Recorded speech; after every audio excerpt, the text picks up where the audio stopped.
Good morning and welcome. So this morning we're off to Cars and Coffee in Liverpool. Not been here before. A little bit grey today, so we'll see what the weather stays like. I'm going to go in the Fiesta. Not used it since say Tuesday night when I went out to sweating them arms. So we're going to go there today in the Fiesta and see what it's like. I'm going to meet Andy on the way, and he's going in his H2 Quantum, which is a Fiesta XR2 Mark II base vehicle. So I'll have a ride down there and get a bit of footage from him. Maybe he's in front of us. So we've just joined the A580 Ashton Makerfield there, and this is Andy in his 2000 Quantum H2 plus 2. This is based on a Ford Fiesta XR2, so it's got all the Fiesta running gear, engine, dashboard, etc. So we've now arrived at Cars and Coffee in Liverpool, and it's quite a good show. There's a lot of modern stuff here, which is not really my bag, but there's also a lot of classics. And we start off with this Daimler Dart here, which is finished in a lovely red, proper 1960s on steel wheels. Had a lovely interior, and the smell of leather was just amazing. It was just oozing out with the roof down.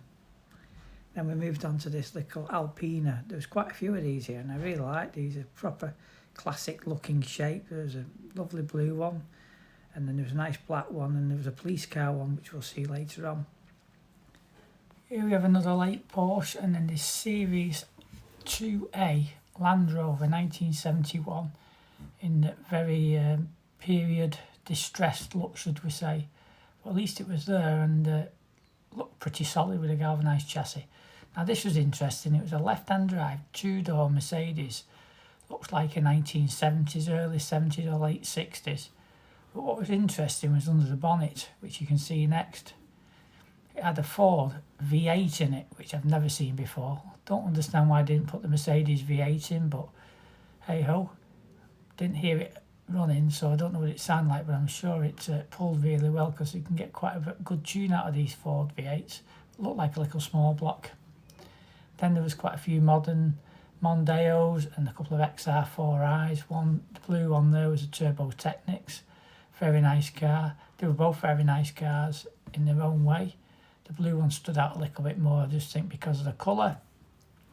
But the engine bay was very well detailed and had a big turbo on the right hand side, or the left hand side as you sat in it. But yeah, really nice car, and finished off well, presented well, as was the ST200, which are quite rare these days. So just opposite the Mercedes was a nice Vermilion MGB GT. It looked like a rubber bumper conversion to chrome. Sat really well. Next to a nice SL Mercedes, and I do have a bit of a passion for these modern Mercedes AMGs as well. This was interesting. It's like a Lancia Y10 four-wheel drive. I've never seen one that was in really good condition. A bit like a Fiat Panda, I suppose, in one sense. Now this was a stunning car, 3-litre CSI BMW in black with a tan interior. Absolutely wonderful, and quite a rare car and worth quite a lot of money, but it was a cracker.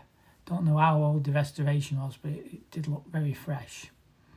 Then we had this little Saxo VTR. These are very rare these days. They all used to get wrapped up around the lamppost, particularly the VTS 16 valve, but it was a lovely condition and really nice to see. Next to that, we've got a Mark III Fiesta, which was in an unusual colour. I don't know how to describe it. I don't think I've ever seen one this colour. Obviously not standard, and it looked like a bit of a rolling restoration with no grille in it and whatnot. But the colour wasn't really for me. Now there's this little Fiat Barchetta, I think it is, left-hand drive. Lovely car. Really nice. And you can imagine just whizzing around the side roads with the roof down, as it turned out to be quite a nice afternoon. So just next down the line was a RS6, does nothing for me really, and quite a few modern Porsches. Again, there are plenty of them around, so nobody really takes a look at them, unfortunately. But I did like this red one here, the proper air-cooled 911 Carrera. Now there's a couple on here with whale tail fins. This one didn't have one on, but I would still have it. It's a proper Porsche in my eyes. Now this was beautiful. Ford V8 hot rod, finished in a olivey dark coloured green with black steelies, and it was absolutely immaculate. Really nice job. You could tell a lot of care and attention had gone into this build. all the door gaps were right, and it just looked absolutely stunning. And the interior, oh my god, it was beautiful.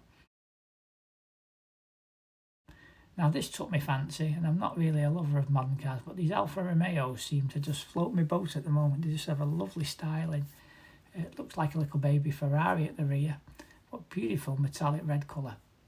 Now all you avid YouTube watchers, you'll if you're into the classics, you'll realise this is Gary Mather's Classic Car Obsessions Rolls Royce, and it was as good as you see it in the photographs or on his videos. Next to that was a lovely 944 Porsche. I looked at one of these on eBay and it only went for about £8 and it was very similar colour. Might even be that car, I'm not sure, but yeah, it was really nice that. But that Rolls Royce, beautiful, very early one, Corniche convertible, beautiful car.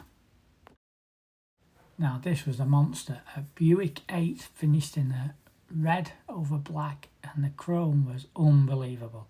They're just, well, what can you say about these American stuff from the 50s? 1953, I think this one was. It was just lovely. You know, we're building Morris Minors. Now this was an unusual colour, this TVR Chimera. I've never seen one in this light metallic purple with a light grey interior, but it did look the part, and I'm sure it sounded even better. Now here's a lovely car, 1989 Ferrari Testarossa finished in red, real nice. Now this was a stunner, SP Jensen Interceptor. For me, this was probably one of the cars of the show. Metallic green with a beige interior, absolutely beautiful. Again, whoever restored this car, you've got to take your hat off to him. It was just perfect. Really, really nice looking car. Now we've got this lovely little red Lotus Elise. These are another great car by Lotus. Really handle well, and they've got quite good styling for a modern classic, should we say, but the little mid-engine thing, Lotus really got it well with these, and I think the Series 1 ones are really good. Here's a couple of Japanese, and that's a Toyota, which I think is based on the BMW Z4, and then there's the back of Andy's Quantum and my little Fiesta. So here's the XR2 in the Quantum parked up next to a dark green TVR. I had quite a bit of interest in the XR2, which was good. There was two other ones on display today, Rosso red one and metallic blue, and the colour just passes me at the moment. But again, these TVRs, they're just something else. Here's a nice car, a 1989 Commodore 2 litre manual Mark III Cavalier. Now these are a great car as well. Vauxhall brought out before they brought the Vectra, which sort of went a bit downhill. But these seem to be popping out the woodwork. Now this Maserati convertible, oh my, what a lovely car, finished in I think it was like a very dark metallic grey / black, and next to that was a white 4-door Escort Ghia. The interior of this Maserati was absolutely stunning. And the Escort as well in its own right was stunning as well.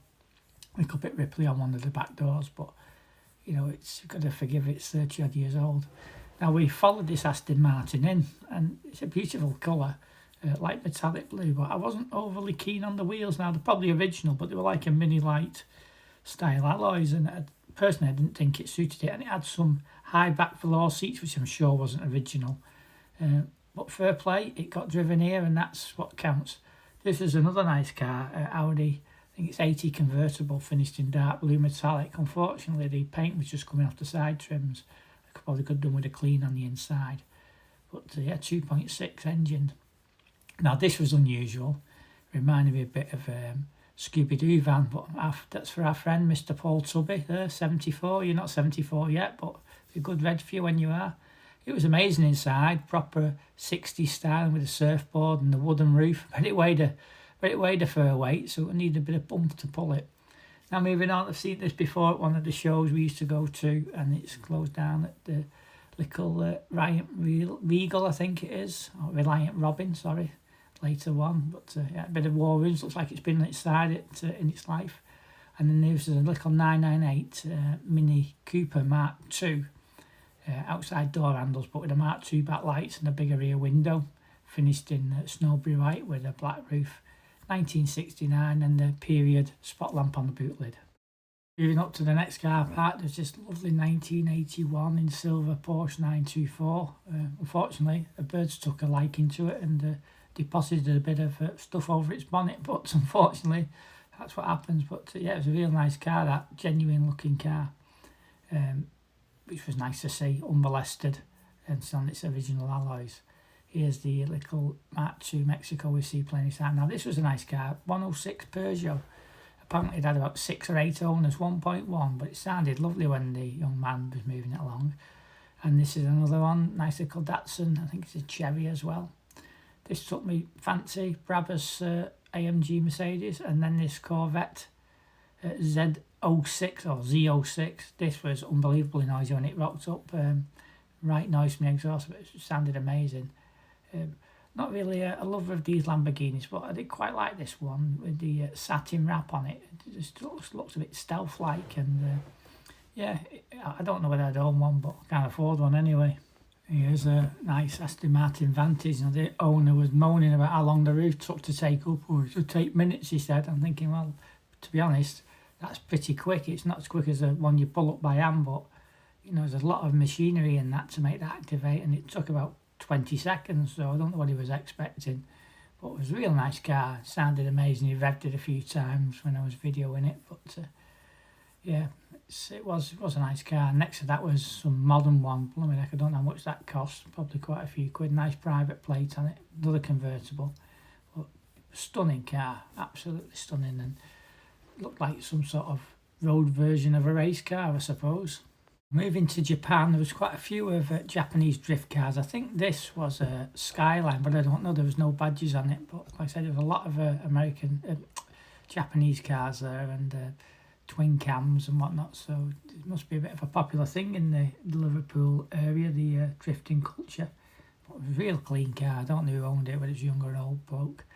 Now this was just across in another car park. It just spread wildfire. These cars are everywhere. 944 Porsche, looked quite clean, needed a bit of work on the sills, but you can forgive it for being 35 years old, I suppose. Next to that, just along the line, was this nice Mark II Golf GTI finished in red.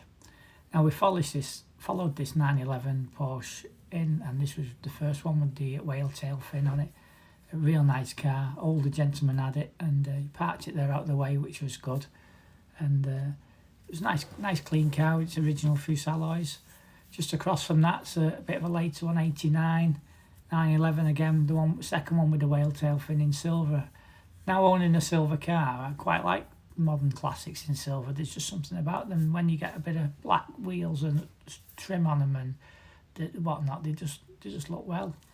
Another Golf GTI. This was just abandoned.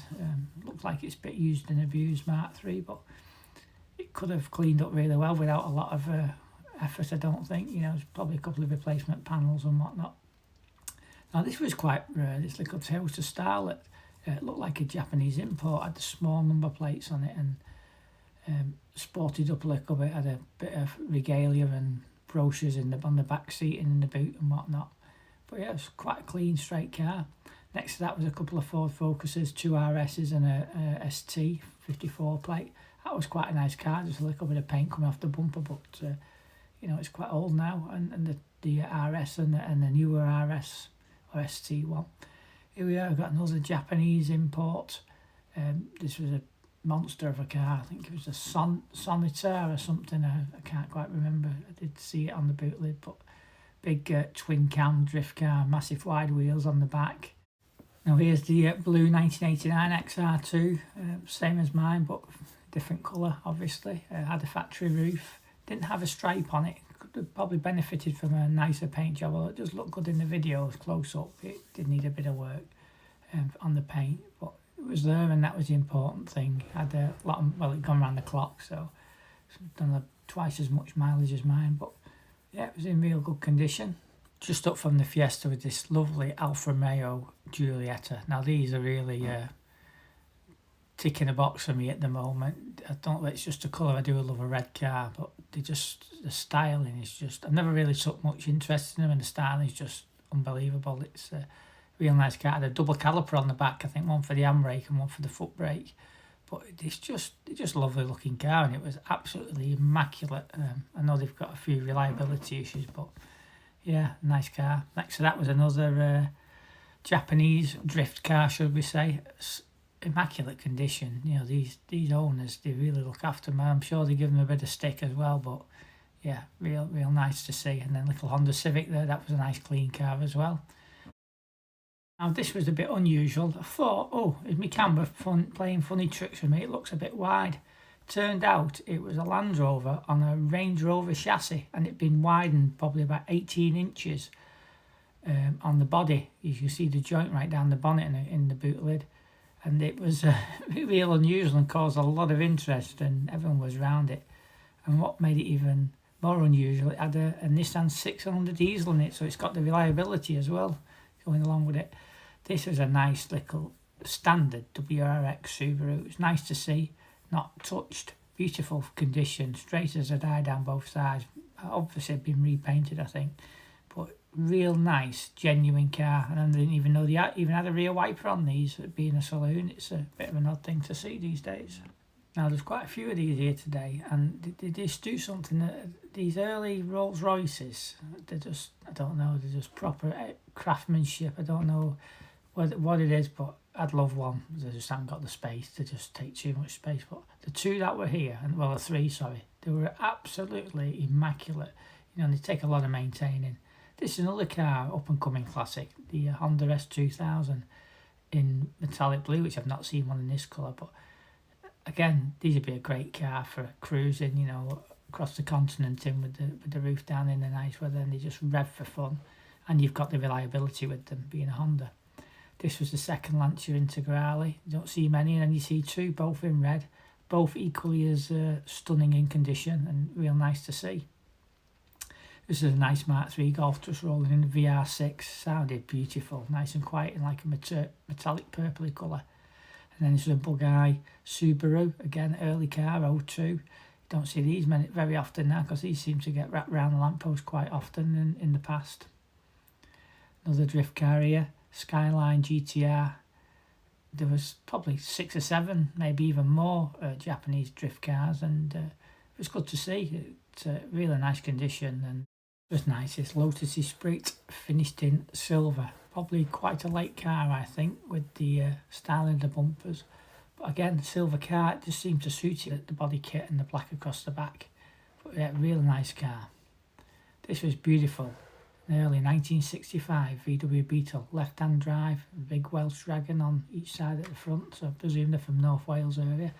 But yeah, early car, narrow bumper, but absolutely stunning, and it had the early vent window in the back, which made it look well, and I presume it must have been on her ride.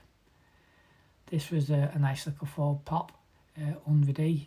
The wheels, for me, no, blue's not really the right colour. Maybe gunmetal grey to match the car or silver. But had a Z-Tech in it, and I'm sure it went very, very well. Now this is the other Alpine here, the ex-police car, real nice car. Now this was unusual. Audi TT, Harlequin. Yeah, well, you'd certainly see that coming, wouldn't you? In the dark, no doubt.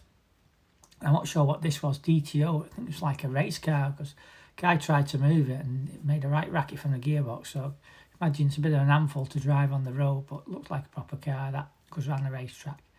This is a Micra. This was a March, sorry. Apparently it's an import one. This was nice to see. XR3i, young lad got out of this in his early 20s. I thought, fair play to him. You know, this is what we need, these younger generation coming in. And even that was an old car. Probably wasn't even born when that came out. Then we've got this little Trojan. I thought this was a BMW Zeta when it first rolled in. We saw it at the roundabout, but no, it's a Trojan. The door opened the opposite way. Probably better for the right-hand market. Now this was an early Corvair convertible, 1964. I spoke to the guy, it was an American guy, had a 1961 years ago, and moved to the UK, and he's had this one about 6 years now. It was a V6 2.7 litre, and he loved it, which was great. Here's another little kit car, a Tiger. Great for this sort of sunny weather or track days, but that's probably about it really. Not really my thing. Just back over the other side of the car park, this nice little 1990 Mini, red with a white roof. Very clean car, and behind that was a Mark III Fiesta. You don't see these very often, unmolested, and it was a real clean car. That I've seen this a few times at Wigan Classics, a 280Z. I think it sounded amazing. Must sup some juice though with them 6 carburetors on that, but you can't have it always, can you? There's another one that I quite like, the AMG Mercedes. Just expensive. I don't think I'd ever own one, but there's nothing wrong in dreaming these days. Now this was nice, this little froggy-eyed Sprite, early 60s one, finished in a British Racing Green. It must have been a lighter shade, but real nice car, and it was great to see it, and it looked titchy around all the supercars. Here's the other XR2, finished in Rosso Red. Again, this didn't have a stripe on, looked pretty original, 1987. Could have done with a bit of recommissioning work, but I'm sure the owner will be on with that sooner rather than later. Another Skyline GTR here. This is quite a rare one, apparently. Andy said. I'm not really into them. He's into them more than me. But yeah, another import. Small number plate on the back, but good to see. Now this was immaculate. Mark 1 Golf GTI convertible. Finished in like a dark metallic blue. Really, really nice car. Finally, the gold Rolls Royce. This was absolutely stunning. And it's a proper colour for a proper car. It just, yeah, real nice car. Immaculately maintained. Well, that was our trip to Cars and Coffee Liverpool. Really good morning meet. A lot of modern stuff there, which is not my cup of tea, but absolutely immaculately maintained. And more the classic man, 90s earlier, so some real nice early 90s cars and earlier cars. So now just heading back through Liverpool on the outskirts of the city centre, back home to Wigan.